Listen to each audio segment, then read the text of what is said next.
El arte de la guerra de Sun Tzu. Capítulo 1. Sobre la evaluación.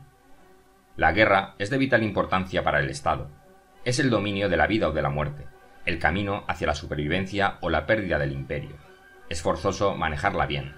No reflexionar seriamente sobre todo lo que le concierne es dar prueba de una culpable indiferencia en lo que respecta a la conservación o pérdida de lo que nos es más querido, y ello no debe ocurrir entre nosotros.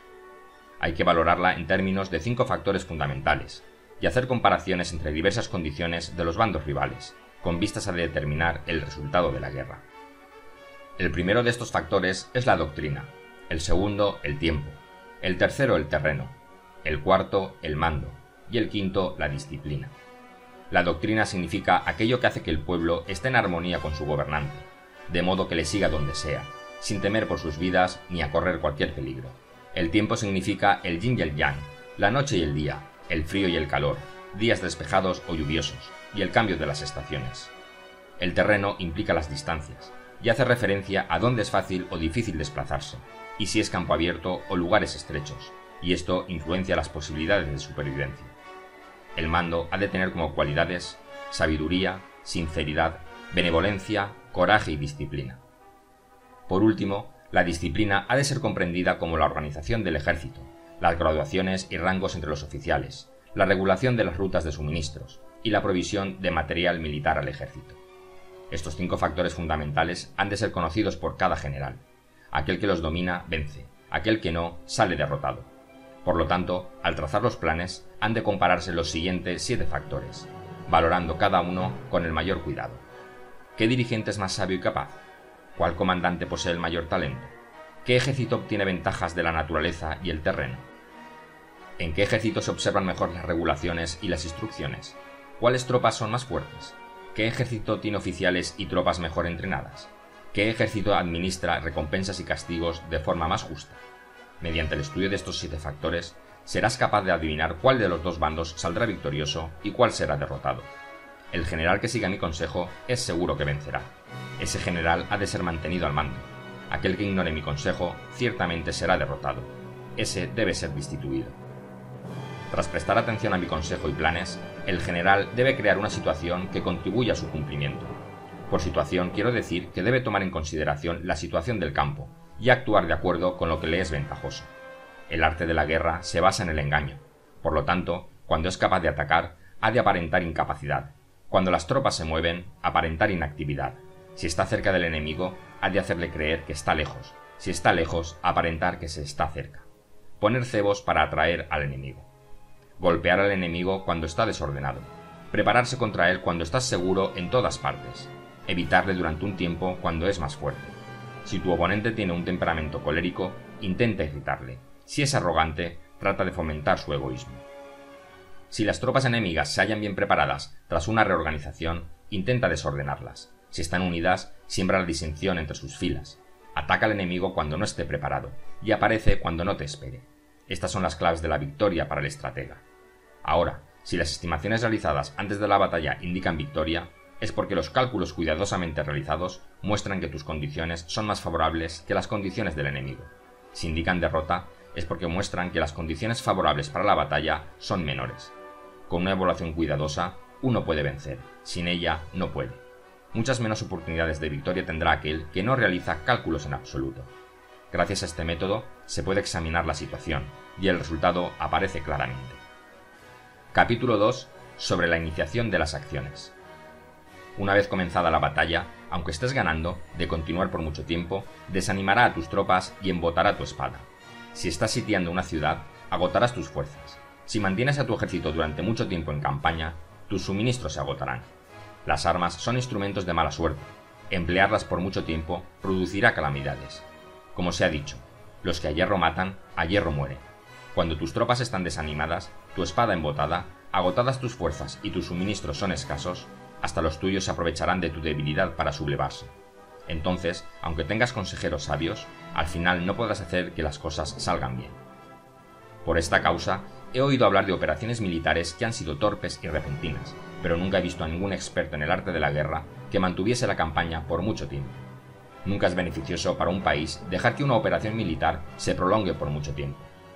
Como se dice comúnmente, sé rápido como el trueno que retumba antes de que hayas podido taparte los oídos, veloz como el relámpago que relumbra antes de haber podido pestañear.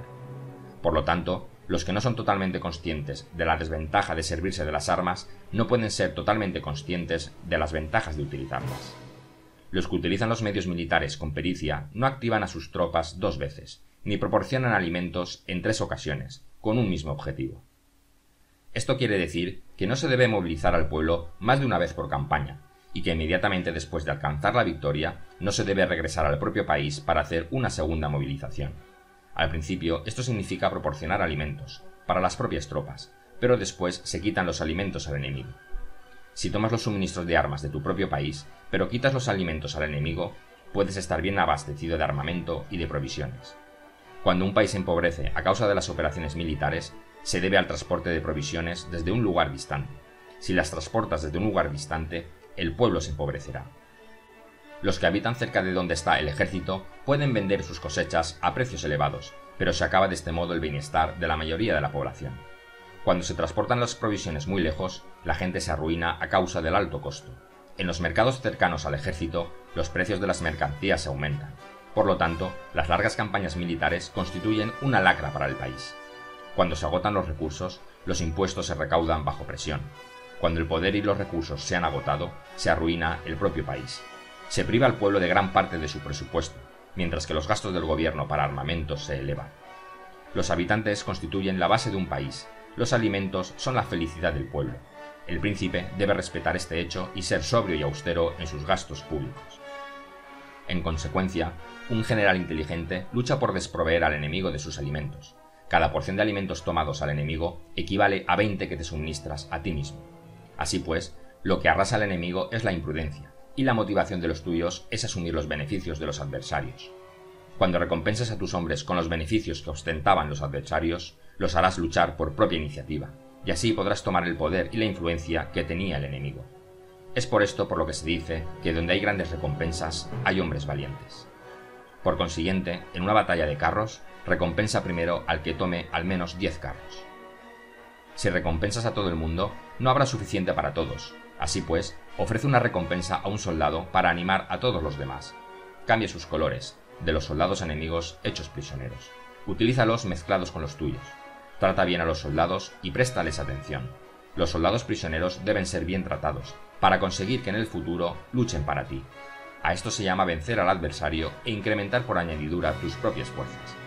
Si utilizas al enemigo para derrotar al enemigo, serás poderoso en cualquier lugar a donde vayas. Así pues, lo más importante en una operación militar es la victoria y no la persistencia. Esta última no es beneficiosa. Un ejército es como el fuego. Si no lo apagas, se consumirá por sí mismo.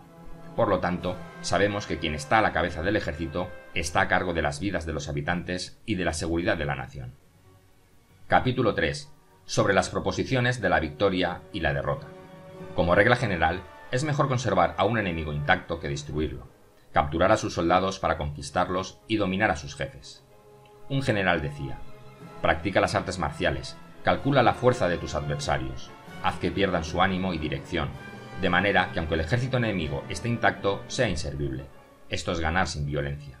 Si destruyes al ejército enemigo y matas a sus generales, asaltas sus defensas disparando, reúnes a una muchedumbre y usurpas un territorio, todo esto es ganar por la fuerza.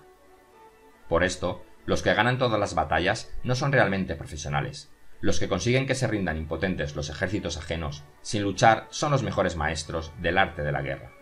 Los guerreros superiores atacan mientras los enemigos están proyectando sus planes. Luego deshacen sus alianzas. Por eso, un gran emperador decía: el que lucha por la victoria frente a espadas desnudas no es un buen general. La peor táctica es atacar a una ciudad. Asediar, acorralar a una ciudad solo se lleva a cabo como último recurso. Emplea no menos de 3 meses en preparar tus artefactos y otros 3 para coordinar los recursos para tu asedio. Nunca se debe atacar por cólera y con prisas. Es aconsejable tomarse tiempo en la planificación y coordinación del plan.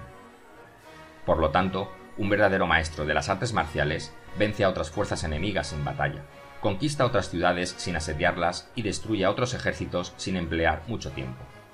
Un maestro experto en las artes marciales deshace los planes de los enemigos, estropea sus relaciones y alianzas, le corta los suministros o bloquea su camino, venciendo mediante estas tácticas sin necesidad de luchar. Es imprescindible luchar contra todas las facciones enemigas para obtener una victoria completa, de manera que su ejército no quede acuartelado y el beneficio sea total. Esta es la ley del asedio estratégico. La victoria completa se produce cuando el ejército no lucha, la ciudad no es asediada, la destrucción no se prolonga durante mucho tiempo, y en cada caso el enemigo es vencido por el empleo de la estrategia. Así pues, la regla de la utilización de la fuerza es la siguiente. Si tus fuerzas son 10 veces superiores a las del adversario, rodéalo. Si son 5 veces superiores, atácalo. Si son 2 veces superiores, divídelo. Si tus fuerzas son iguales en número, lucha si te es posible. Si tus fuerzas son inferiores, mantente continuamente en guardia, pues el más pequeño fallo te acarrearía las peores consecuencias. Trata de mantenerte al abrigo y evita que en lo posible un enfrentamiento abierto con él. La prudencia y la firmeza de un pequeño número de personas puede llegar a cansar y a dominar incluso a numerosos ejércitos. Este consejo se aplica en los casos en que todos los factores son equivalentes. Si tus fuerzas están en orden mientras que las suyas están inmersas en el caos, si tú y tus fuerzas están con ánimo y ellos desmoralizados, entonces, aunque sean más numerosos, puedes entrar en batalla. Si tus soldados, tus fuerzas, tu estrategia y tu valor son menores que las de tu adversario, entonces debes retirarte y buscar una salida. En consecuencia, si el bando más pequeño es obstinado, cae prisionero del bando más grande. Esto quiere decir que si un pequeño ejército no hace una valoración adecuada de su poder y se atreve a enemistarse con una gran potencia, por mucho que su defensa sea firme, inevitablemente se convertirá en conquistado. Si no puedes ser fuerte, pero tampoco sabes ser débil, serás derrotado. Los generales son servidores del pueblo. Cuando su servicio es completo, el pueblo es fuerte. Cuando su servicio es defectuoso, el pueblo es débil. Así pues, existen 3 maneras en las que un príncipe lleva al ejército al desastre. Cuando un príncipe, ignorando los hechos, ordena avanzar a sus ejércitos o retirarse cuando no deben hacerlo. A esto se le llama inmovilizar al ejército. Cuando un príncipe ignora los asuntos militares, pero comparte en pie de igualdad el mando del ejército, los soldados acaban confusos. Cuando el príncipe ignora cómo llevar a cabo las maniobras militares, pero comparte por igual su dirección, los soldados están vacilantes. Una vez que los ejércitos están confusos y vacilantes, empiezan los problemas procedentes de los adversarios. A esto se le llama perder la victoria por trastornar el aspecto militar. Si intentas utilizar los métodos de un gobierno civil para dirigir una operación militar, la operación será confusa. Triunfan aquellos que saben cuándo luchar y cuándo no. Saben discernir cuándo utilizar muchas o pocas tropas. Tienen tropas cuyos rangos superiores e inferiores tienen el mismo objetivo. Se enfrentan con preparativos a enemigos desprevenidos. Tienen generales competentes y no limitados por sus gobiernos civiles. Estas son las 5 maneras de conocer al futuro vencedor. Hablar de que el príncipe sea quien da las órdenes en todo es como si el general solicita permiso al príncipe para poder apagar un fuego. Para cuando sea autorizado, ya no quedan sino cenizas. Si conoces a los demás y te conoces a ti mismo, ni en 100 batallas correrás peligro. Si no conoces a los demás, pero te conoces a ti mismo, perderás una batalla y ganarás otra. Si no conoces a los demás ni te conoces a ti mismo, correrás peligro en cada batalla. Capítulo 4. Sobre la medida en la disposición de los medios. Antiguamente, los guerreros expertos hacían a sí mismos invencibles en primer lugar, y después aguardaban para descubrir la vulnerabilidad de sus adversarios. Hacerte invencible significa conocerte a ti mismo. Aguardar para descubrir la vulnerabilidad del adversario significa conocer a los demás. La invencibilidad está en uno mismo, la vulnerabilidad en el adversario. Por esto, los guerreros expertos pueden ser invencibles, pero no pueden hacer que sus adversarios sean vulnerables. Si los adversarios no tienen orden de batalla sobre el que informarse, ni negligencias o fallos de los cuales aprovecharse, ¿cómo puedes vencerlos aunque estén bien pertrechados? Es por esto que se dice, la victoria puede ser percibida, pero no fabricada. La invencibilidad es una cuestión de defensa, la vulnerabilidad una cuestión de ataque. Mientras no hayas observado vulnerabilidades en el orden de batalla de los adversarios, oculta tu propia formación de ataque y prepárate para ser invencible, con la finalidad de preservarte. Cuando los adversarios tienen órdenes de batalla vulnerables, es el momento de salir a atacarlos. La defensa es para tiempo de escasez, el ataque para tiempos de abundancia. Los expertos en defensa se esconden en las profundidades de la tierra. Los expertos en maniobras de ataque se esconden en las más elevadas alturas del cielo.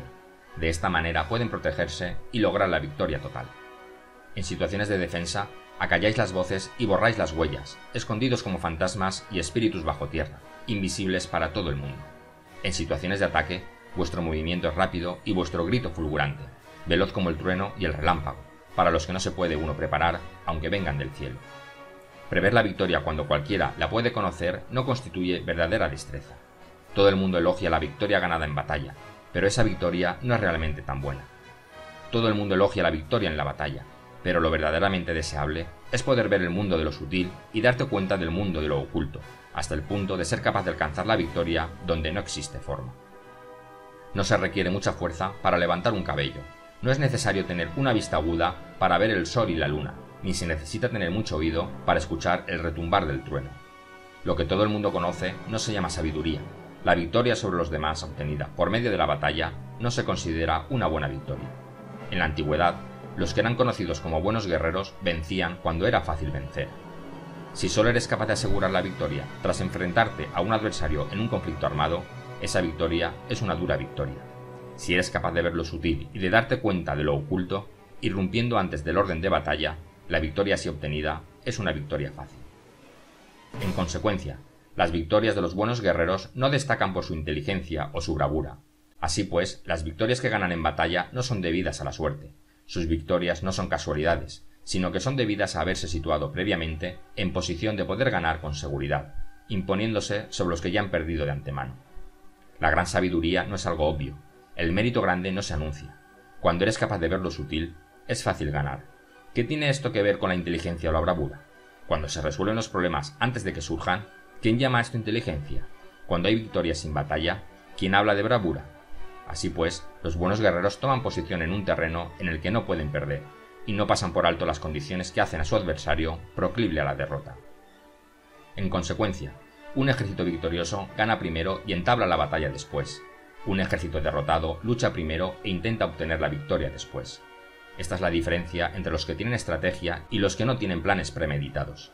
Los que utilizan bien las armas cultivan el camino y observan las leyes. Así pueden gobernar prevaleciendo sobre los corruptos.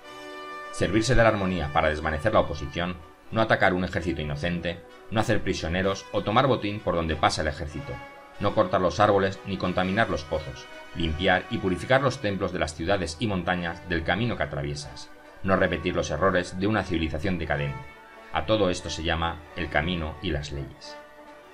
Cuando el ejército está estrictamente disciplinado, hasta el punto en que los soldados morirían antes que desobedecer las órdenes, y las recompensas y los castigos merecen confianza y están bien establecidos, cuando los jefes y oficiales son capaces de actuar de esta forma, pueden vencer a un príncipe enemigo corrupto.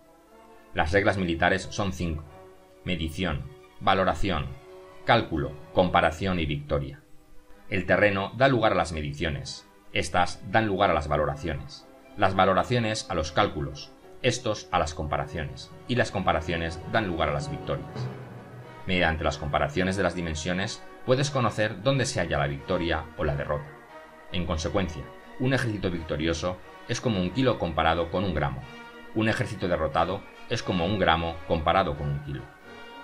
Cuando el que gana consigue que su pueblo vaya a la batalla como si estuviera dirigiendo una gran corriente de agua hacia un cañón profundo, esto es una cuestión de orden de batalla. Cuando el agua se acumula en un cañón profundo, nadie puede medir su cantidad, lo mismo que nuestra defensa no muestra su forma. Cuando se suelta el agua, se precipita hacia abajo como un torrente, de manera tan irresistible como nuestro propio ataque. Capítulo 5. Sobre la firmeza. La fuerza es la energía acumulada o la que se percibe. Esto es muy cambiante. Los expertos son capaces de vencer al enemigo creando una percepción favorable en ellos. Así obtienen la victoria sin necesidad de ejercer su fuerza. Gobernar sobre muchas personas como si fueran pocas es una cuestión de dividirlas en grupos o sectores. Es organización. Batallar contra un gran número de tropas como si fueran pocas es una cuestión de demostrar la fuerza, símbolos y señales. Se refiere a lograr una percepción de fuerza y poder en la oposición. En el campo de batalla se refiere a las formaciones y banderas utilizadas para desplegar las tropas y coordinar sus movimientos. Lograr que el ejército sea capaz de combatir contra el adversario sin ser derrotado es cuestión de emplear métodos ortodoxos o heterodoxos. La ortodoxia y la heterodoxia no son algo fijo, sino que se utiliza como un ciclo. Un emperador que fue con un famoso guerrero y administrador hablaba de manipular las percepciones de los adversarios sobre lo que es ortodoxo y heterodoxo, y después atacar inesperadamente, combinando ambos métodos hasta convertirlo en uno, volviéndose así indefinible para el enemigo. Que el efecto de las fuerzas sea como el de piedras arrojadas sobre huevos, es una cuestión de lleno y vacío. Cuando induces a los adversarios a atacarte en tu territorio, su fuerza siempre está vacía, en desventaja. Mientras que no compitas en lo que son los mejores, tu fuerza siempre estará llena. Atacar lo vacío con lo lleno es como arrojar piedras sobre huevos, de seguro se rompen. Cuando se entabla una batalla de manera directa, la victoria se gana por sorpresa. El ataque directo es ortodoxo, el ataque indirecto es heterodoxo. Solo hay dos clases de ataques en la batalla, el extraordinario por sorpresa y el directo ordinario, pero sus variantes son innumerables. Lo ortodoxo y lo heterodoxo se originan recíprocamente, como un círculo sin comienzo ni fin. ¿Quién podría agotarlos? Cuando la velocidad del agua que fluye alcanza el punto en el que se pueden mover las piedras, esta es la fuerza directa. Cuando la velocidad y maniobrabilidad del halcón es tal que puede atacar y matar, esto es precisión. Lo mismo ocurre con los guerreros expertos. Su fuerza es rápida, su precisión certera. Su fuerza es como disparar una catapulta, su precisión es darle en el objetivo previsto y causar el efecto esperado. El desorden llega del orden, la cobardía surge del valor, la debilidad brota de la fuerza. Si quieres fingir desorden para convencer a tus adversarios y distraerlos, primero tienes que organizar el orden, porque solo entonces puedes crear un desorden artificial.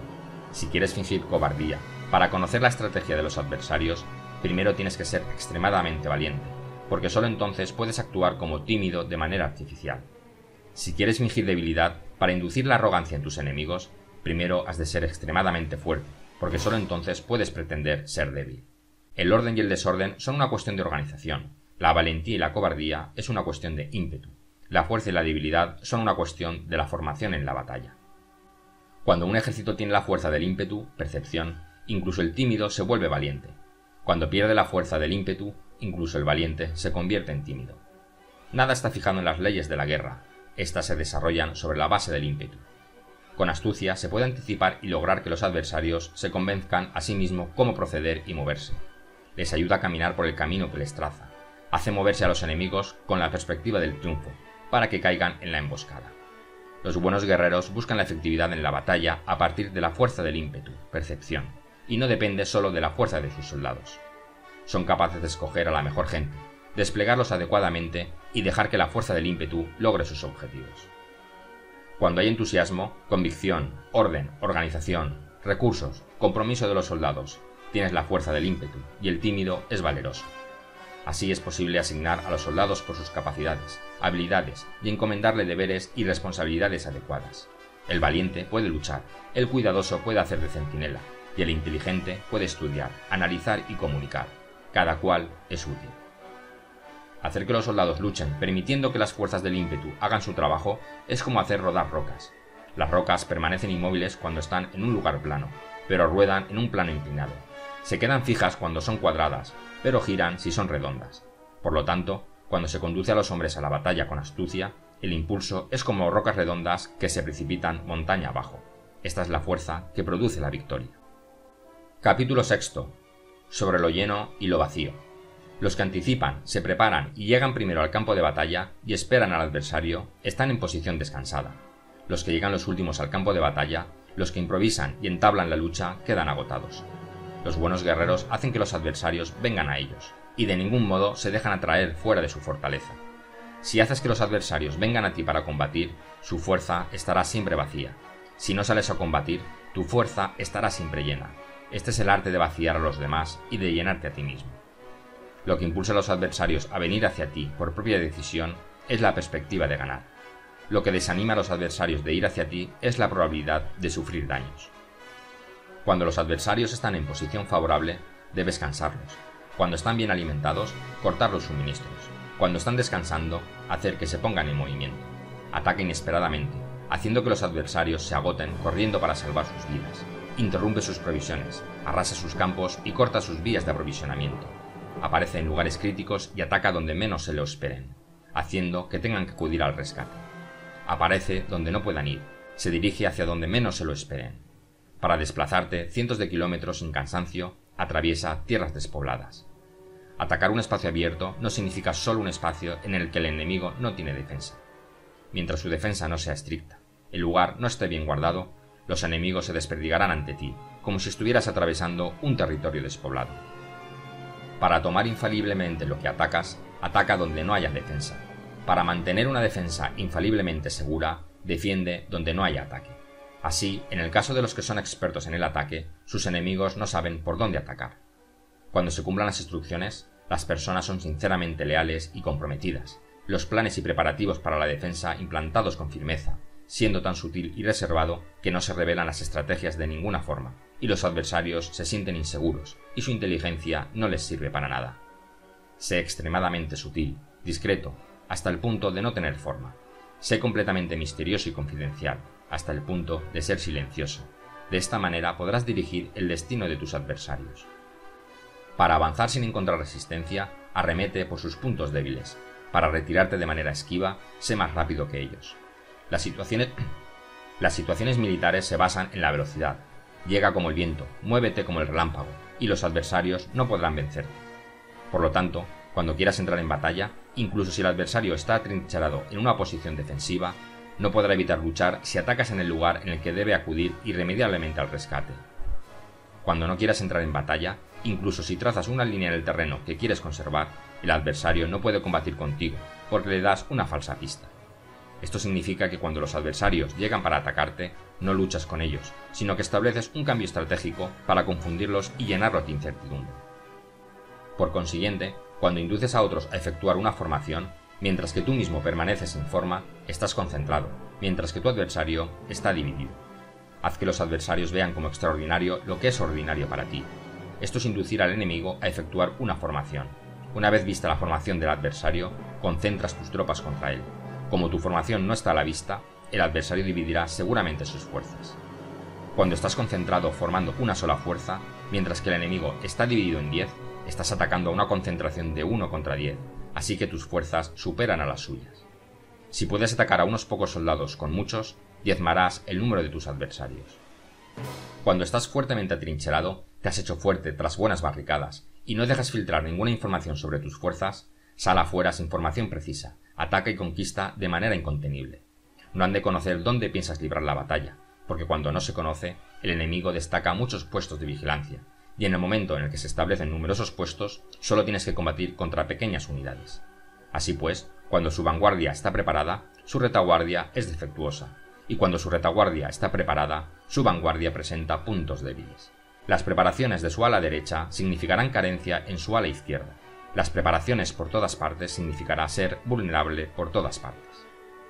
Esto significa que cuando las tropas están de guardia en muchos lugares, están forzosamente desperdigadas en pequeñas unidades. Cuando se dispone de pocos soldados, se está a la defensiva contra el adversario. El que dispone de muchos hace que el enemigo tenga que defenderse. Cuantas más defensas induces a adoptar a tu enemigo, más debilitado quedará. Así, si conoces el lugar y la fecha de la batalla, puedes acudir a ella aunque estés a 1000 kilómetros de distancia. Si no conoces el lugar y la fecha de la batalla, entonces tu flanco izquierdo no puede salvar al derecho, tu vanguardia no puede salvar a tu retaguardia, y tu retaguardia no puede salvar a tu vanguardia, ni siquiera en un territorio de unas pocas docenas de kilómetros. Si tienes muchas más tropas que los demás, ¿cómo puede ayudarte este factor para obtener la victoria? Si no conoces el lugar y la fecha de la batalla, aunque tus tropas sean más numerosas que las de ellos, ¿cómo puedes saber si vas a ganar o perder? Así pues, se dice que la victoria puede ser creada. Si haces que los adversarios no sepan el lugar y la fecha de la batalla, siempre puedes vencer. Incluso si los enemigos son numerosos, puede hacerse que no entren en combate. Por tanto, haz tu valoración sobre ellos para averiguar sus planes, y determina qué estrategia puede tener éxito y cuál no. Incítalos a la acción para descubrir cuál es el esquema general de sus movimientos y descansa. Haz algo por o en contra de ellos para atraer su atención, de manera que puedas descubrir sus hábitos de comportamiento, de ataque y de defensa. Indúcelos a adoptar formaciones específicas para conocer sus puntos flacos. Esto significa utilizar muchos métodos para confundir y perturbar al enemigo con el objetivo de observar sus formas de respuesta hacia ti. Después de haberlas observado, actúas en consecuencia, de manera que puedes saber qué clase de situaciones significan vida y cuáles significan muerte. Pruébalos para averiguar sus puntos fuertes y sus puntos débiles. Por lo tanto, el punto final de la formación de un ejército es llegar a la no forma. Cuando no tienes forma, los informadores no pueden descubrir nada, ya que la información no puede crear una estrategia. Una vez que no tienes forma perceptible, no dejas huellas que puedan ser seguidas. Los informadores no encuentran ninguna grieta por donde mirar y los que están a cargo de la planificación no pueden establecer ningún plan realizable. La victoria sobre multitudes mediante formaciones precisas debe ser desconocida para las multitudes. Todo el mundo conoce la forma mediante la que resultó vencedor, pero nadie conoce la forma mediante la que aseguró la victoria. En consecuencia, la victoria en la guerra no es repetitiva, sino que adapta su forma continuamente. Determinar los cambios apropiados significa no repetir las estrategias previas para obtener la victoria. Para lograrla, puedo adaptarme desde el principio a cualquier formación que los adversarios puedan adoptar. Las formaciones son como el agua. La naturaleza del agua es evitar lo alto e ir hacia abajo. La naturaleza de los ejércitos es evitar lo lleno y atacar lo vacío. El flujo del agua está determinado por la tierra. La victoria viene determinada por el adversario. Así pues, un ejército no tiene formación constante, lo mismo que el agua no tiene forma constante. Se llama genio a la capacidad de obtener la victoria cambiando y adaptándose según el enemigo. Capítulo 7. Sobre el enfrentamiento directo e indirecto. La regla ordinaria para el uso del ejército es que el mando del ejército reciba órdenes de las autoridades civiles y después reúne y concentra las tropas, acuartelándolas juntas. Nada es más difícil que la lucha armada. Luchar con otros cara a cara para conseguir ventajas es lo más arduo del mundo. La dificultad de la lucha armada es hacer cercanas las distancias largas y convertir los problemas en ventajas. Mientras que das la apariencia de estar muy lejos, empiezas tu camino y llegas antes que el enemigo.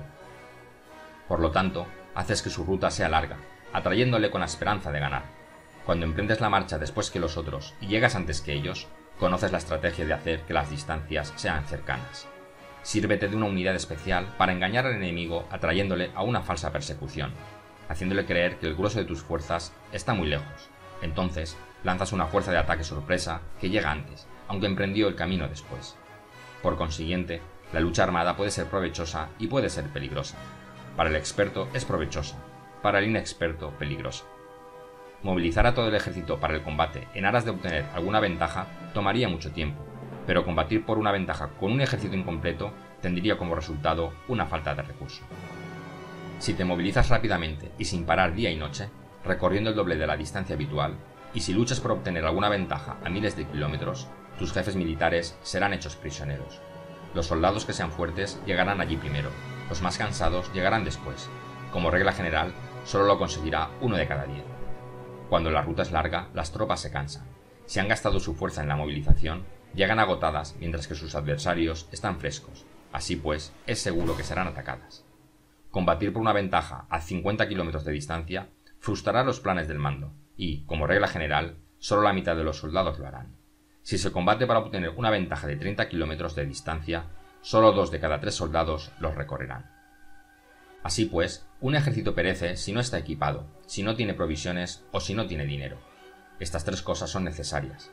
No puedes combatir para ganar con un ejército no equipado o sin provisiones, lo que el dinero facilita. Por tanto, si ignoras los planes de tus rivales, no puedes hacer alianzas precisas.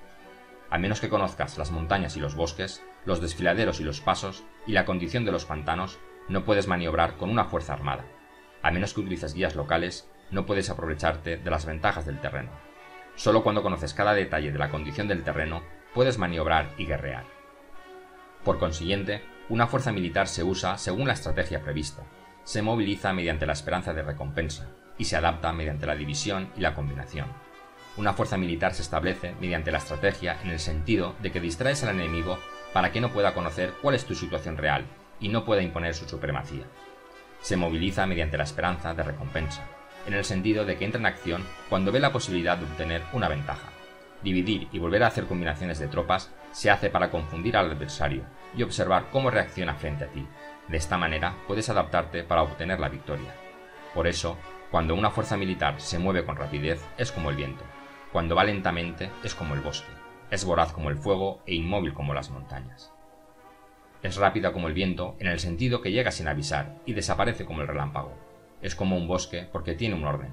Es voraz como el fuego que devasta una planicie, sin dejar tras sí ni una brizna de hierba. Es inmóvil como una montaña cuando se acuartela. Es tan difícil de conocer como la oscuridad. Su movimiento es como un trueno que retumba. Para ocupar un lugar, divide a tus tropas. Para expandir tu territorio, divide los beneficios. La regla general de las operaciones militares es desproveer de alimentos al enemigo todo lo que se pueda. Sin embargo, en localidades donde la gente no tiene mucho, Es necesario dividir a las tropas en grupos más pequeños para que puedan tomar en diversas partes lo que necesitan, ya que sólo así tendrán suficiente. En cuanto a dividir el botín, significa que es necesario repartirlo entre las tropas para guardar lo que ha sido ganado, no dejando que el enemigo lo recupere. Actúa después de haber hecho una estimación. Gana el que conoce primero la medida de lo que está lejos y lo que está cerca. Esta es la regla general de la lucha armada. El primero que hace el movimiento es el invitado, el último es el anfitrión. El invitado lo tiene difícil, el anfitrión lo tiene fácil. Cerca y lejos significa desplazamiento. El cansancio, el hambre y el frío surgen del desplazamiento. Un antiguo libro que trata de asuntos militares dice: las palabras no son escuchadas, para eso se hacen los símbolos y los tambores. Las banderas y los estandartes se hacen a causa de la ausencia de visibilidad. Símbolos, tambores, banderas y estandartes se utilizan para concentrar y unificar los oídos y los ojos de los soldados. Una vez que están unificados, el valiente no puede actuar solo, ni el tímido puede retirarse solo. Esta es la regla general del empleo de un grupo. Unificar los oídos y los ojos de los soldados significa hacer que miren y escuchen al unísono de manera que no caigan en la confusión y el desorden. Las señales se utilizan para indicar direcciones e impedir que los individuos vayan a donde se les antoje. Así pues, en batallas nocturnas, utiliza fuegos y tambores, y en batallas diurnas sírvete de banderas y estandartes, para manipular los oídos y los ojos de los soldados. Utiliza muchas señales para confundir las percepciones del enemigo y hacerle temer tu temible poder militar. De esta forma, haces desaparecer la energía de sus ejércitos y desmoralizas a sus generales. En primer lugar, has de ser capaz de mantenerte firme en tu propio corazón. Solo entonces puedes desmoralizar a los generales enemigos. Por esto, la tradición afirma que los habitantes de otros tiempos tenían la firmeza para desmoralizar, y la antigua ley de los que conducían carros de combate decía que cuando la mente original es firme, la energía fresca es victoriosa. De este modo, la energía de la mañana está llena de ardor, la del mediodía decae, y la energía de la noche se retira. En consecuencia, los expertos en el manejo de las armas prefieren la energía entusiasta, atacan la decadente y la que se bate en retirada. Son ellos los que dominan la energía. Cualquier débil en el mundo se dispone a combatir en un minuto si se siente animado, pero cuando se trata realmente de tomar las armas y de entrar en batalla, es poseído por la energía. Cuando esta energía se desvanece, se detendrá, estará asustado y se arrepentirá de haber comenzado. La razón por la que esa clase de ejércitos miran por encima del hombro a enemigos fuertes, lo mismo que miran a las doncellas vírgenes, es porque se están aprovechando de su agresividad, estimulada por cualquier causa. Utilizar el orden para enfrentarse al desorden, utilizar la calma para enfrentarse con los que se agitan. Esto es dominar el corazón. A menos que tu corazón esté totalmente abierto y tu mente en orden, no puedes esperar ser capaz de adaptarte a responder sin límites, a manejar los acontecimientos de manera infalible, a enfrentarte a dificultades graves e inesperadas sin turbarte, dirigiendo cada cosa sin confusión. Dominar la fuerza es esperar a los que vienen de lejos, aguardar con toda comodidad a los que se han fatigado y con el estómago saciado a los hambrientos. Esto es lo que se quiere decir cuando se habla de atraer a otros hacia donde estás, al tiempo que evitas ser inducido a ir hacia donde están ellos.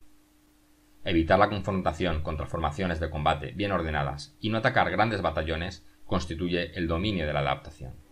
Por tanto, la regla general de las operaciones militares es no enfrentarse a una gran montaña, ni oponerse al enemigo de espaldas a ésta. Esto significa que si los adversarios están en un terreno elevado, no debes atacarles cuesta arriba, y que cuando efectúan una carga cuesta abajo, no debes hacerles frente. No persigas a los enemigos cuando finjan una retirada, ni ataques tropas expertas. Si los adversarios huyen de repente antes de agotar su energía, seguramente hay emboscadas esperándote para atacar a tus tropas. En este caso, debes retener a tus oficiales para que no se lancen en su persecución. No consumas la comida de sus soldados. Si el enemigo abandona de repente sus provisiones, estas han de ser probadas antes de ser comidas, por si están envenenadas. No detengas a ningún ejército que esté en camino a su país. Bajo estas circunstancias, un adversario luchará hasta la muerte. Hay que dejarle una salida a un ejército rodeado. Muéstrales una manera de salvar la vida para que no estén dispuestos a luchar hasta la muerte, y así podrás aprovecharte para atacarles. No presiones a un enemigo desesperado. Un animal agotado seguirá luchando, pues esa es la ley de la naturaleza. Estas son las leyes de las operaciones militares. Capítulo 8. Sobre los 9 cambios. Por lo general, las operaciones militares están bajo el del gobernante civil para dirigir al ejército. El general no debe levantar su campamento en un terreno difícil. Deja que se establezcan relaciones diplomáticas en las fronteras. No permanezcas en un territorio árido ni aislado. Cuando te halles en un terreno cerrado, Prepara alguna estrategia y muévete. Cuando te halles en un terreno mortal, lucha. Terreno cerrado significa que existen lugares escarpados que te rodean por todas partes, de manera que el enemigo tiene movilidad, que puede llegar e irse con libertad, pero a ti te es difícil salir y volver. Cada ruta debe ser estudiada para que sea la mejor.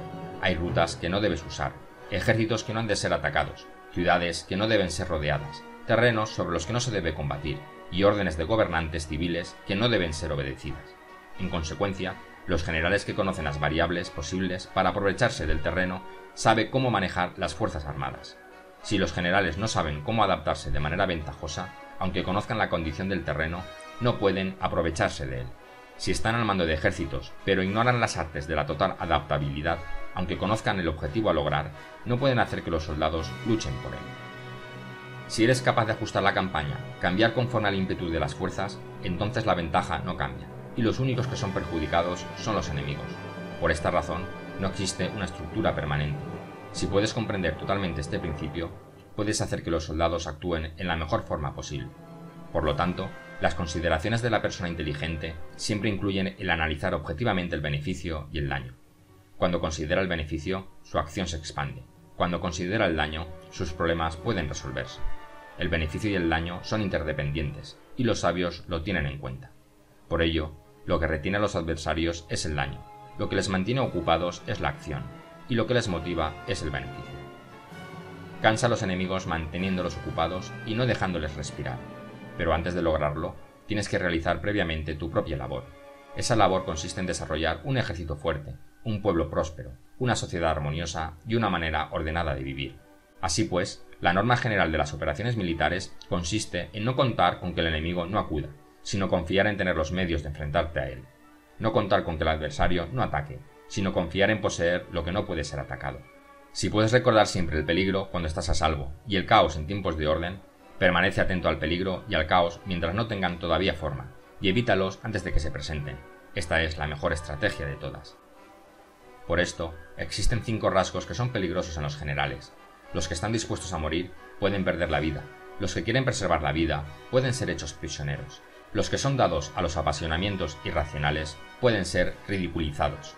Los que son muy puritanos pueden ser deshonrados. Los que son compasivos pueden ser turbados. Si te presentas en un lugar con toda seguridad, los enemigos se precipitarán a defender. Las personas compasivas se apresurarán invariablemente a rescatar a sus habitantes, causándose a sí mismos problemas y cansancio.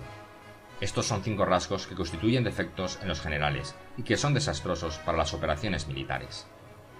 Los buenos generales son de otra manera, se comprometen hasta la muerte, pero no se aferran a la esperanza de sobrevivir, actúan de acuerdo con los acontecimientos, en forma racional y realista, sin dejarse llevar por las emociones ni estar sujetos a quedar confundidos. Cuando ven una buena oportunidad, son como tigres, en caso contrario, cierran sus puertas. Su acción y su no acción son cuestiones de estrategia, y no pueden ser complacidos ni enfadados. Capítulo 9. Sobre la distribución de los medios. Las maniobras militares son el resultado de los planes y las estrategias en la manera más ventajosa para ganar. Determinan la movilidad y efectividad de las tropas. Si vas a colocar tu ejército en posición de observar al enemigo, atraviesa rápido las montañas y vigílalos desde un valle. Considera el efecto de la luz y mantente en la posición más elevada del valle. Cuando combatas en una montaña, ataca desde arriba hacia abajo y no al revés. Combate estando cuesta abajo y nunca cuesta arriba. Evita que el agua divida tus fuerzas. Aléjate de las condiciones desfavorables lo antes que te sea posible. No te enfrentes a los enemigos dentro del agua. Es conveniente dejar que pasen la mitad de sus tropas y en ese momento dividirlas y atacarlas. No te sitúes río abajo, no camines en contra de la corriente, ni en contra del viento. Si acampas en la ribera de un río, tus ejércitos pueden ser sorprendidos de noche, empujados a ahogarse o se les puede colocar veneno en la corriente. Tus barcas no deben de ser amarradas corriente abajo, para impedir que el enemigo aproveche la corriente lanzando sus barcas contra ti. Si atraviesas pantanos, hazlo rápidamente. Si te encuentras frente a un ejército en medio de un pantano, permanece cerca de sus plantas acuáticas o respaldado por los árboles. En una llanura, toma posiciones desde las que sea fácil maniobrar, manteniendo las elevaciones del terreno detrás y a tu derecha, estando las partes más bajas delante y las más altas detrás. Generalmente, un ejército prefiere un terreno elevado y evita un terreno bajo, aprecia la luz y detesta la oscuridad. Los terrenos elevados son estimulantes y por lo tanto la gente se halla a gusto en ellos. Además, son convenientes para adquirir la fuerza del ímpetu. Los terrenos bajos son húmedos, lo cual provoca enfermedades y dificulta el combate. Cuida de la salud física de tus soldados con los mejores recursos disponibles. Cuando no existe la enfermedad en un ejército, se dice que este es invencible. Donde haya montículos y terraplenes, sitúate en su lado soleado, manteniéndolos siempre a tu derecha y detrás. Colocarse en la mejor parte del terreno es ventajoso para una fuerza militar.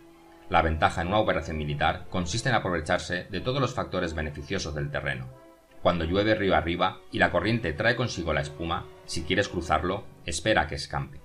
Siempre que un terreno presente barrancos infranqueables, lugares cerrados, trampas, riesgos, grietas y prisiones naturales, debes abandonarlo rápidamente y no acercarte a él. En lo que a mí concierne, siempre me mantengo alejado de estos accidentes del terreno, de manera que los adversarios estén más cerca que yo de ellos. Doy la cara a estos accidentes, de manera que queden a espaldas del enemigo. Entonces estás en situación ventajosa, y él tiene condiciones desfavorables. Cuando un ejército se está desplazando, si atraviesa territorios montañosos con muchas corrientes de agua y pozos, o pantanos cubiertos de juncos, o bosques vírgenes llenos de árboles y vegetación, es imprescindible escudriñarlos totalmente y con cuidado, ya que estos lugares ayudan a las emboscadas y a los espías. Es esencial bajar del caballo y escudriñar el terreno, por si existen tropas escondidas para tenderte una emboscada. También podría ser que hubiera espías al acecho observándote y escuchando tus instrucciones y movimientos. Cuando el enemigo está cerca, pero permanece en calma, quiere decir que se halla en una posición fuerte. Cuando está lejos, pero intenta provocar hostilidades, quiere que avances. Si, además, su posición es accesible, eso quiere decir que le es favorable. Si un adversario no conserva la posición que le es favorable por las condiciones del terreno y se sitúa en otro lugar conveniente, debe ser porque existe alguna ventaja táctica para obrar de esta manera. Si se mueven los árboles, es que el enemigo se está acercando. Si hay obstáculos entre los matorrales, es que has tomado un mal camino. La idea de poner muchos obstáculos entre la maleza es hacerte pensar que existen tropas emboscadas escondidas en medio de ella. Si los pájaros alzan el vuelo, hay tropas emboscadas en el lugar. Si los animales están asustados, existen tropas atacantes. Si se elevan columnas de polvo altas y espesas, hay carros que se están acercando. Si son bajas y anchas, se acercan soldados a pie. Humaredas esparcidas significan que se está cortando leña. Pequeñas polvaredas que van y vienen indican que hay que levantar el campamento. Si los emisarios del enemigo pronuncian palabras humildes mientras que éste incrementa sus preparativos de guerra, esto quiere decir que va a avanzar. Cuando se pronuncian palabras altisonantes y se avanza ostentosamente, es señal que el enemigo se va a retirar. Si sus emisarios vienen con palabras humildes, envía espías para observar al enemigo y comprobarás que está aumentando sus preparativos de guerra. Cuando los carros ligeros salen en primer lugar y se sitúan en los flancos, están estableciendo un frente de batalla. Si los emisarios llegan pidiendo la paz sin firmar un tratado, significa que están tramando algún complot. Si el enemigo dispone rápidamente a sus carros en filas de combate, es que está esperando refuerzos. No se precipitarán para un encuentro ordinario si no entienden que les ayudará, o debe haber una fuerza que se halla a distancia y que es esperada en un determinado momento para unir sus tropas y atacarte. Conviene anticipar, prepararse inmediatamente para esta eventualidad. Si la mitad de sus tropas avanza y la otra mitad retrocede, es que el enemigo piensa atraerte a una trampa. El enemigo está fingiendo en este caso confusión y desorden para incitarte a que avances. Si los soldados enemigos se apoyan unos en otros, es que están hambrientos. Si los aguadores beben en primer lugar, es que las tropas están sedientas. Si el enemigo ve una ventaja pero no la aprovecha, es que está cansado. Si los pájaros se reúnen en el campo enemigo, es que el lugar está vacío. Si hay pájaros sobrevolando una ciudad, el ejército ha huido. Si se producen llamadas nocturnas, es que los soldados enemigos están atemorizados, tienen miedo y están inquietos, y por eso se llaman unos a otros. Si el ejército no tiene disciplina, esto quiere decir que el general no es tomado en serio. Si los estandartes se mueven, es que está sumido en la confusión. Las señales se utilizan para unificar el grupo. Así pues, si se desplaza de acá para allá sin orden ni concierto, significa que sus filas están confusas. Si sus emisarios muestran irritación, significa que están cansados. Si matan sus caballos para obtener carne, es que los soldados carecen de alimentos. Cuando no tienen marmitas y no vuelven a su campamento, son enemigos completamente desesperados. Si se producen murmuraciones, faltas de disciplina y los soldados hablan mucho entre sí, quiere decir que se ha perdido la lealtad de la tropa. Las murmuraciones describen la expresión de los verdaderos sentimientos. Las faltas de disciplina indican problemas con los superiores. Cuando el mando ha perdido la lealtad de las tropas, los soldados se hablan con franqueza entre sí sobre los problemas con sus superiores. Si se otorgan numerosas recompensas, es que el enemigo se halla en un callejón sin salida. Cuando se ordenan demasiados castigos, es que el enemigo está desesperado. Cuando la fuerza de su ímpetu está agotada, otorgan constantes recompensas para tener contentos a los soldados, para evitar que se rebelen en masa. Cuando los soldados están tan agotados que no pueden cumplir las órdenes, son castigados una y otra vez para restablecer la autoridad. Ser violento al principio y terminar después temiendo a los propios soldados es el colmo de la ineptitud. Los emisarios que acuden con actitud conciliatoria indican que el enemigo quiere una tregua. Si las tropas enemigas se enfrentan a ti con ardor, pero demoran el momento de entrar en combate sin abandonar, no obstante, el terreno, has de observarlos cuidadosamente. Están preparando un ataque por sorpresa. En asuntos militares, no es necesariamente más beneficioso ser superior en fuerzas, solo evitar actuar con violencia innecesaria. Es suficiente con consolidar tu poder, hacer estimaciones sobre el enemigo y conseguir reunir tropas. Eso es todo. El enemigo que actúa aisladamente, que carece de estrategia y que toma a la ligera a sus adversarios, inevitablemente acabará siendo derrotado. Si tu plan no contiene una estrategia de retirada o posterior al ataque, sino que confías exclusivamente en la fuerza de tus soldados y tomas a la ligera a tus adversarios sin valorar su condición, con toda seguridad caerás prisionero. Si se castiga a los soldados antes de haber conseguido que sean leales al mando, no obedecerán, y si no obedecen, serán difíciles de emplear. Tampoco podrán ser empleados si no se lleva a cabo ningún castigo, incluso después de haber obtenido su lealtad. Cuando existe un sentimiento subterráneo de aprecio y confianza, y los corazones de los soldados están ya vinculados al mando, si se relaja la disciplina, los soldados se volverán arrogantes y será imposible emplearlos. Por lo tanto, dirígelos mediante el arte civilizado y unifícalos mediante las artes marciales. Esto significa una victoria continua. Arte civilizado significa humanidad, y artes marciales significan reglamentos. Mándalos con humanidad y benevolencia, unifícalos de manera estricta y firme. Cuando la benevolencia y la firmeza son evidentes, es posible estar seguro de la victoria. Cuando las órdenes se dan de manera clara, sencilla y consecuente a las tropas, éstas las aceptan. Cuando las órdenes son confusas, contradictorias y cambiantes, las tropas no las aceptan o no las entienden. Cuando las órdenes son razonables, justas, sencillas, claras y consecuentes, existe una satisfacción recíproca entre el líder y el grupo. Capítulo 10. Sobre la topografía. Algunos terrenos son fáciles, otros difíciles, algunos neutros, otros estrechos, accidentados o abiertos.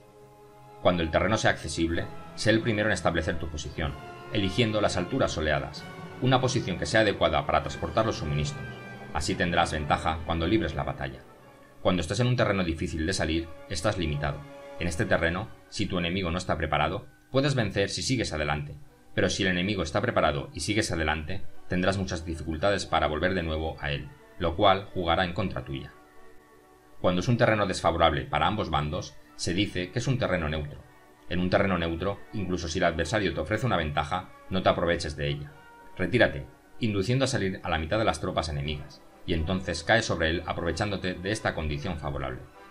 En un terreno estrecho, si eres el primero en llegar, debes ocuparlo totalmente y esperar al adversario. Si él llega antes, no lo persigas si bloquea a los desfiladeros, persíguelo solo si no los bloquea. En terreno accidentado, si eres el primero en llegar, debes ocupar sus puntos altos y soleados y esperar al adversario. Si éste los ha ocupado antes, retírate y no lo persigas. En un terreno abierto, la fuerza del ímpetu se encuentra igualada, y es difícil provocarle a combatir de manera desventajosa para él. Entender estas 6 clases de terreno es la responsabilidad principal del general, y es imprescindible considerarlos. Estas son las configuraciones del terreno. Los generales que las ignoran salen derrotados. Así pues, entre las tropas están las que huyen, las que se retraen, las que se derrumban, las que se rebelan y las que son derrotadas. Ninguna de estas circunstancias constituyen desastres naturales, sino que son debidas a los errores de los generales. Las tropas que tienen el mismo ímpetu, pero que atacan en proporción de 1 contra 10, salen derrotadas. Los que tienen tropas fuertes, pero cuyos oficiales son débiles, quedan retraídos. Los que tienen soldados débiles al mando de oficiales fuertes, se verán en apuros. Cuando los oficiales superiores están encolerizados y son violentos, y se enfrentan al enemigo por su cuenta y por despecho, y cuando los generales ignoran sus capacidades, el ejército se desmoronará. Como norma general, para poder vencer al enemigo, todo el mando militar debe tener una sola intención y todas las fuerzas militares deben cooperar. Cuando los generales son débiles y carecen de autoridad, cuando las órdenes no son claras, cuando oficiales y soldados no tienen solidez y las formaciones son anárquicas, se produce revuelta. Los generales que son derrotados son aquellos que son incapaces de calibrar a los adversarios, entran en combate con fuerzas superiores en número o mejor equipadas, y no seleccionan a sus tropas según los niveles de preparación de las mismas. Si empleas soldados sin seleccionar a los preparados de los no preparados, a los arrojados y a los timoratos, te estás buscando tu propia derrota. Estas son las 6 maneras de ser derrotado. La comprensión de estas situaciones es la responsabilidad suprema de los generales y deben ser consideradas. La primera es no calibrar el número de fuerzas. La segunda, la ausencia de un sistema claro de recompensas y castigos. La tercera, la insuficiencia de entrenamiento. La cuarta es la pasión irracional. La quinta es la ineficacia de la ley del orden. Y la sexta es el fallo de no seleccionar a los soldados fuertes y resueltos. La configuración del terreno puede ser un apoyo para el ejército. Para los jefes militares, el curso de la acción adecuada es calibrar al adversario para asegurar la victoria y calcular los riesgos y las distancias. Salen vencedores los que libran batallas conociendo estos elementos. Salen derrotados los que luchan ignorándolos. Por lo tanto, cuando las leyes de la guerra señalan una victoria segura, es claramente apropiado entablar batalla, incluso si el gobierno ha dado órdenes de no atacar. Si las leyes de la guerra no indican una victoria segura, es adecuado no entrar en batalla, aunque el gobierno haya dado la orden de atacar. De este modo se avanza sin pretender la gloria, se ordena la retirada sin evitar la responsabilidad, con el único propósito de proteger a la población y en beneficio también del gobierno. Así se rinde un servicio valioso a la nación. Avanzar y retirarse en contra de las órdenes del gobierno no se hace por interés personal, sino para salvaguardar las vidas de la población y en auténtico beneficio del gobierno. Servidores de esta talla son muy útiles para un pueblo. Mira por tus soldados como miras por un recién nacido. Así estarán dispuestos a seguirte hasta los valles más profundos. Cuida de tus soldados como cuidas de tus queridos hijos, y morirán gustosamente contigo. Pero si eres tan amable con ellos que no los puedes utilizar, si eres tan indulgente que no les puedes dar órdenes, tan informal que no puedes disciplinarlos, tus soldados serán como niños mimados y por lo tanto inservibles. Las recompensas no deben utilizarse solas, ni debe confiarse solamente en los castigos. En caso contrario, las tropas, como niños mimosos, se acostumbran a disfrutar o a quedar resentidas por todo. Esto es dañino y los vuelve inservibles. Si sabes que tus soldados son capaces de atacar, pero ignoras si el enemigo es invulnerable a un ataque, tienes solo la mitad de posibilidades de ganar. Si sabes que tu enemigo es vulnerable a un ataque, pero ignoras si tus soldados son capaces de atacar, solo tienes la mitad de posibilidades de ganar. Si sabes que el enemigo es vulnerable a un ataque y tus soldados pueden llevarlo a cabo, pero ignoras si la condición del terreno es favorable para la batalla, tienes la mitad de probabilidades de vencer. Por lo tanto, los que conocen las artes marciales no pierden el tiempo cuando efectúan sus movimientos, ni se agotan cuando atacan. Debido a esto se dice que cuando te conoces a ti mismo y conoces a los demás, la victoria no es un peligro. Cuando conoces el cielo y la tierra, la victoria es inagotable. Capítulo 11. Sobre las 9 clases de terreno. Conforme a las leyes de las operaciones militares, existen 9 clases de terreno. Si intereses locales luchan entre sí en su propio territorio, a este se le llama terreno de dispersión. Cuando los soldados están apegados a su casa y combaten cerca de su hogar, pueden ser dispersados con facilidad. Cuando penetras en un territorio ajeno, pero no lo haces en profundidad, a este se le llama territorio ligero. Esto significa que los soldados pueden regresar fácilmente.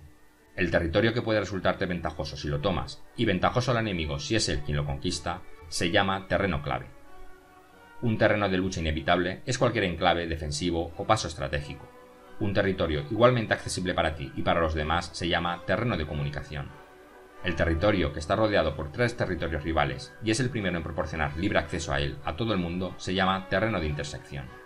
El terreno de intersección es aquel en el que convergen las principales vías de comunicación uniéndolas entre sí.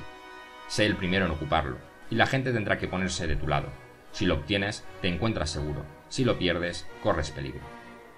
Cuando penetras en profundidad en un territorio ajeno y dejas detrás muchas ciudades y pueblos, a este terreno se le llama difícil. Es un terreno del que es difícil regresar. Cuando atraviesas montañas boscosas, desfiladeros o abruptos u otros accidentes difíciles de atravesar, a esto se le llama terreno desfavorable. Cuando el acceso es estrecho y la salida es tortuosa, de manera que una pequeña unidad enemiga puede atacarte, aunque tus tropas sean más numerosas, a este se le llama terreno cercado. Si eres capaz de una gran adaptación, puedes atravesar este territorio. Si solo puedes sobrevivir en un territorio luchando con rapidez, y si es fácil morir si no lo haces, a este se le llama terreno mortal. Las tropas que se encuentran en un terreno mortal están en la misma situación que si se encontraran en una barca que se hunde o en una casa ardiente. Así pues, no combatas en un terreno de dispersión, No te detengas en un terreno ligero. No ataques en un terreno clave, ocupado por el enemigo.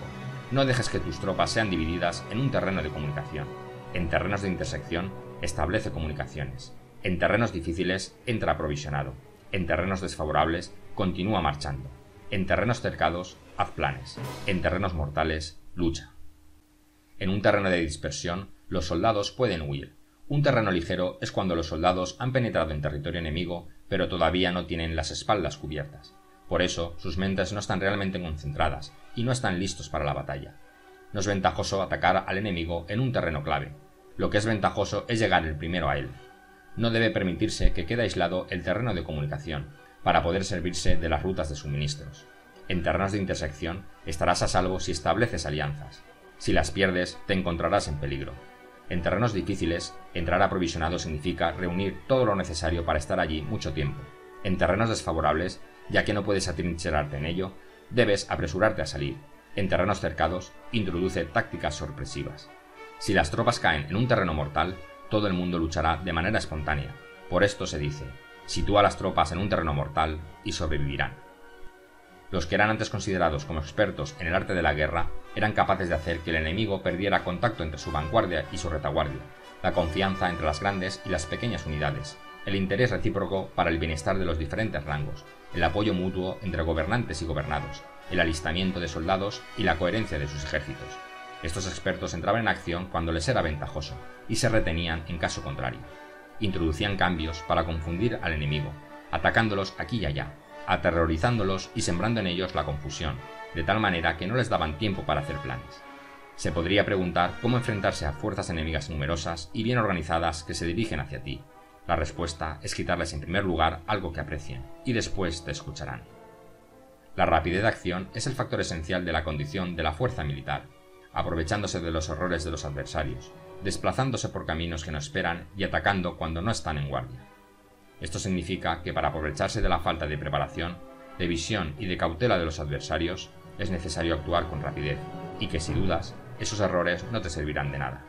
En una invasión, por regla general, cuanto más se adentran los invasores en el territorio ajeno, más fuertes se hacen, hasta el punto de que el gobierno nativo no puede ya expulsarlos.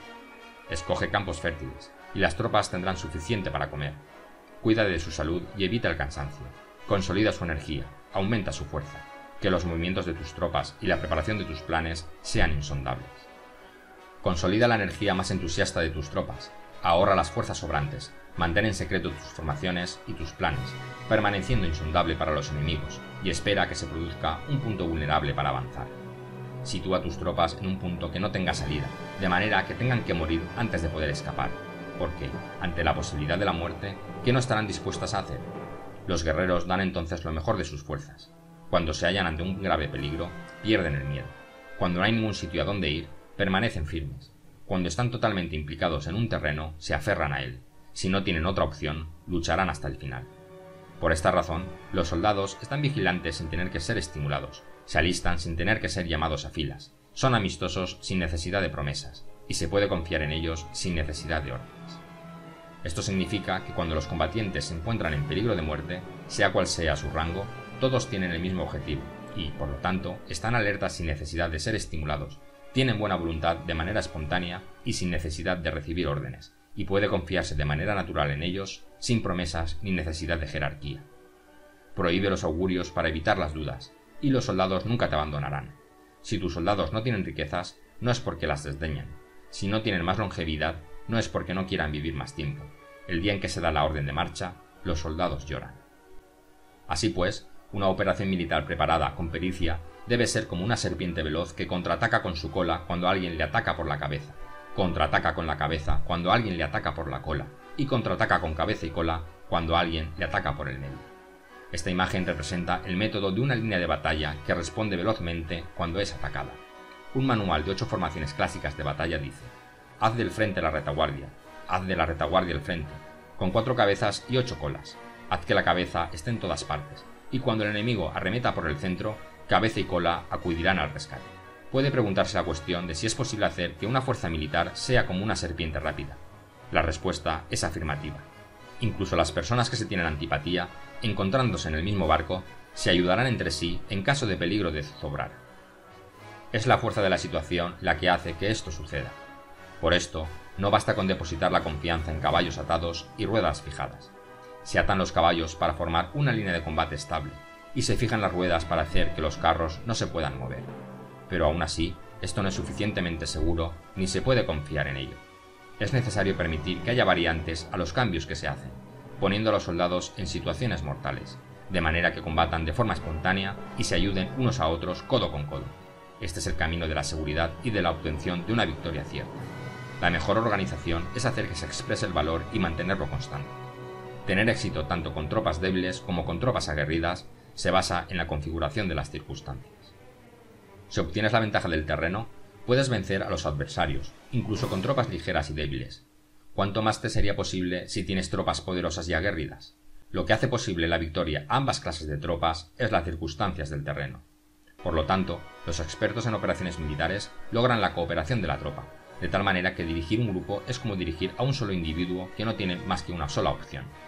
Corresponde al general ser tranquilo, reservado, justo y metódico. Sus planes son tranquilos y absolutamente secretos para que nadie pueda descubrirlos. Su mando es justo y metódico, así que nadie se atreve a tomarlo a la ligera. Puede mantener a sus soldados sin información y en completa ignorancia de sus planes. Cambia sus acciones y revisa sus planes, de manera que nadie pueda reconocerlos. Cambia de lugar su emplazamiento y se desplaza por caminos sinuosos, de manera que nadie pueda anticiparse. Puedes ganar cuando nadie puede entender en ningún momento cuáles son tus intenciones. Dice un gran hombre: el principal engaño que se valora en las operaciones militares no se dirige solo a los enemigos, sino que empieza por las propias tropas, para hacer que le sigan a uno sin saber a dónde van. Cuando un general fija una meta a sus tropas, es como el que sube a un lugar elevado y después retira la escalera. Cuando un general se adentra muy en el interior del territorio enemigo, está poniendo a prueba todo su potencial. Ha hecho quemar las naves a sus tropas y destruir sus casas. Así las conduce como un rebaño y todos ignoran hacia dónde se encaminan. Incumbe a los generales reunir a los ejércitos y ponerlos en situaciones peligrosas. También han de examinar las adaptaciones a los diferentes terrenos, las ventajas de concentrarse o dispersarse, y las pautas de los sentimientos y situaciones humanas. Cuando se habla de ventajas y de desventajas, de la concentración y de la dispersión, quiere decir que las pautas de los comportamientos humanos cambian según los diferentes tipos de terreno. En general, la pauta general de los invasores es unirse cuando están en el corazón del territorio enemigo, pero tienden a dispersarse cuando están en las franjas fronterizas. Cuando dejas tu territorio y atraviesas la frontera en una operación militar, te hallas en un terreno aislado. Cuando es accesible desde todos los puntos, es un terreno de comunicación. Cuando te adentras en profundidad, estás en un terreno difícil. Cuando penetras poco, estás en un terreno ligero. Cuando a tus espaldas se hallan espesuras infranqueables y delante pasajes estrechos, estás en un terreno cercado. Cuando no haya ningún sitio a donde ir, se trata de un terreno mortal. Así pues, en un terreno de dispersión, yo unificaría las mentes de los soldados. En un terreno ligero, las mantendría en contacto. En un terreno clave, les haría apresurarse para tomarlo. En un terreno de intersección, prestaría atención a la defensa. En un terreno de comunicación, establecería sólidas alianzas. En un terreno difícil, aseguraría suministros continuados. En un terreno desfavorable, urgiría a mis tropas a salir rápidamente de él. En un terreno cercado, cerraría las entradas. En un terreno mortal, indicaría a mis tropas que no existe ninguna posibilidad de sobrevivir. Por esto, la psicología de los soldados consiste en resistir cuando se ven rodeados, luchar cuando no se puede evitar y obedecer en casos extremos.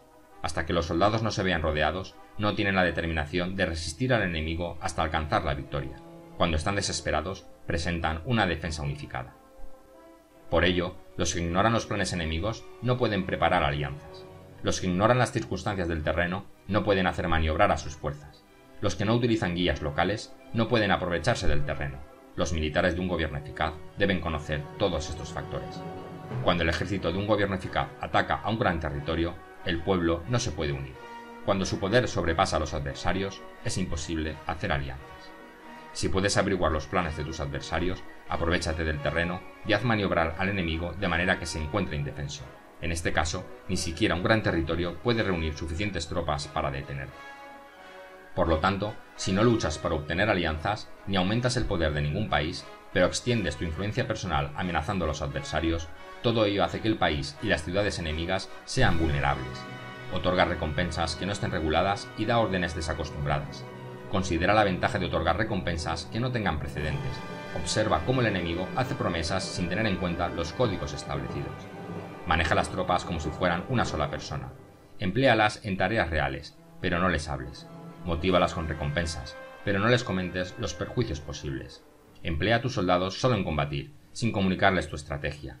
Déjales conocer los beneficios que les esperan, pero no les hables de los daños potenciales. Si la verdad se filtra, tu estrategia puede hundirse. Si los soldados empiezan a preocuparse, se volverán vacilantes y temerosos. Colócalos en una situación de posible exterminio, y entonces lucharán para vivir. Ponles en peligro de muerte, y entonces sobrevivirán. Cuando las tropas afrontan peligros, son capaces de luchar para obtener la victoria. Así pues, la tarea de una operación militar es fingir acomodarse a las intenciones del enemigo. Si te concentras totalmente en este, puedes matar a su general aunque estés a kilómetros de distancia. A esto se llama cumplir el objetivo con pericia. Al principio te acomodas a sus intenciones, después matas a sus generales. Esta es la pericia en el cumplimiento del objetivo. Así, el día en que se declara la guerra, se cierran las fronteras, se rompen los salvoconductos y se impide el paso de emisarios. Los asuntos se deciden rigurosamente desde que se comienza a planificar y establecer la estrategia desde la casa o cuartel general. El rigor en los cuarteles generales en la fase de planificación se refiere al mantenimiento del secreto. Cuando el enemigo ofrece oportunidades, aprovéchalas inmediatamente. Entérate primero de lo que se pretende y después anticípate a él. Mantén la disciplina y adáptate al enemigo para determinar el resultado de la guerra. Así, al principio eres como una doncella y el enemigo abre sus puertas. Entonces, tú eres como una liebre suelta y el enemigo no podrá expulsarte. Capítulo 12. Sobre el arte de atacar por el fuego. Existen 5 clases de ataques mediante el fuego: quemar a las personas, quemar los suministros, quemar el equipo, quemar los almacenes y quemar las armas. El uso del fuego tiene que tener una base y exige ciertos medios. Existen momentos adecuados para encender fuegos, concretamente cuando el tiempo es seco y ventoso. Normalmente, en ataques mediante el fuego, es imprescindible seguir los cambios producidos por este. Cuando el fuego está dentro del campamento enemigo, prepárate rápidamente desde fuera. Si los soldados se mantienen en calma cuando el fuego se ha declarado, espera y no ataques. Cuando el fuego alcance su punto álgido, síguelo si puedes, si no, espera. En general, el fuego se utiliza para sembrar la confusión en el enemigo y así poder atacarlo. Cuando el fuego puede ser prendido en campo abierto, no esperes hacerlo en su interior, hazlo cuando sea oportuno. Cuando el fuego sea atizado por el viento, no ataques en dirección contraria a este. No es eficaz luchar contra el ímpetu del fuego, porque el enemigo luchará en este caso hasta la muerte. Si ha soplado el viento durante el día, a la noche amainará. Un viento diurno cesará al anochecer, un viento nocturno cesará al amanecer. Los ejércitos han de saber que existen variantes de las 5 clases de ataques mediante el fuego y adaptarse a estas de manera racional. No basta saber cómo atacar a los demás con el fuego, es necesario saber cómo impedir que los demás te ataquen a ti. Así pues, la utilización del fuego para apoyar un ataque significa claridad, y la utilización del agua para apoyar un ataque significa fuerza. El agua puede incomunicar, pero no puede arrasar. El agua puede utilizarse para dividir a un ejército enemigo, de manera que su fuerza se desuna y la tuya se fortalezca. Ganar combatiendo o llevar a cabo un asedio victorioso sin recompensar a los que han hecho méritos trae mala fortuna, y se hace merecedor de ser llamado avaro. Por eso se dice que un gobierno esclarecido lo tiene en cuenta y que un buen mando militar recompensa el mérito. No moviliza sus tropas cuando no hay ventajas que obtener, ni actúa cuando no hay nada que ganar, ni luchan cuando no existe peligro. Las armas son instrumentos de mal augurio, y la guerra es un asunto peligroso. Es indispensable impedir una derrota desastrosa, y por lo tanto no vale la pena movilizar un ejército por razones insignificantes. Las armas solo deben utilizarse cuando no existe otro remedio. Un gobierno no debe movilizar un ejército por ira, y los jefes militares no deben provocar la guerra por cólera. Actúa cuando sea beneficioso, en caso contrario, desiste. La ira puede convertirse en alegría, y la cólera puede convertirse en placer, pero un pueblo destruido no puede hacérsele renacer, y la muerte no puede convertirse en vida. En consecuencia, un gobierno esclarecido presta atención a todo esto, y un buen mando militar lo tiene en cuenta. Esta es la manera de mantener a la nación a salvo y de conservar intacto a su ejército. Capítulo 13. Sobre la concordia y la discordia. Una operación militar significa un gran esfuerzo para el pueblo, y la guerra puede durar muchos años para obtener una victoria de un día. Así pues, fallar en conocer la situación de los adversarios por economizar en aprobar gastos para investigar y estudiar a la oposición es extremadamente inhumano, y no es típico de un buen jefe militar, de un consejero de gobierno, ni de un gobernante victorioso. Por lo tanto, lo que posibilita a un gobierno inteligente y a un mando militar sabio vencer a los demás y lograr triunfos extraordinarios con esa información esencial. La información previa no puede obtenerse de fantasmas ni espíritus, ni se puede tener por analogía, ni descubrir mediante cálculos. Debe obtenerse de personas que conozcan la situación del adversario. Existen 5 clases de espías: el espía nativo, el espía interno, el doble agente, el espía liquidable y el espía flotante. Cuando están activos todos ellos, nadie conoce sus rutas. A esto se le llama genio organizativo y se aplica al gobernante. Los espías nativos se contratan entre los habitantes de una localidad. Los espías internos se contratan entre los funcionarios enemigos. Los agentes dobles se contratan entre los espías enemigos. Los espías liquidables transmiten falsos datos a los espías enemigos. Los espías flotantes vuelven para traer sus informes. Entre los funcionarios del régimen enemigo se hallan aquellos con los que se puede establecer contacto y a los que se puede sobornar para averiguar la situación de su país y descubrir cualquier plan que se trame contra ti. También pueden ser utilizados para crear desavenencias y desarmonía. En consecuencia, nadie en las Fuerzas Armadas es tratado con tanta familiaridad como los espías, ni a nadie se le otorga recompensas tan grandes como a ellos, ni hay asunto más secreto que el espionaje. Si no se trata bien a los espías, pueden convertirse en renegados y trabajar para el enemigo. No se puede utilizar a los espías sin sagacidad y conocimiento. No puede uno servirse de espías sin humanidad y justicia. No se puede obtener la verdad de los espías sin sutileza. Ciertamente es un asunto muy delicado. Los espías son útiles en todas partes. Cada asunto requiere un conocimiento previo.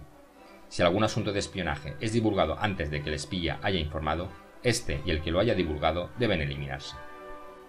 Siempre que quieras atacar a un ejército, asediar una ciudad o atacar a una persona, has de conocer previamente la identidad de los generales que la defienden, de sus aliados, sus visitantes, sus centinelas y de sus criados.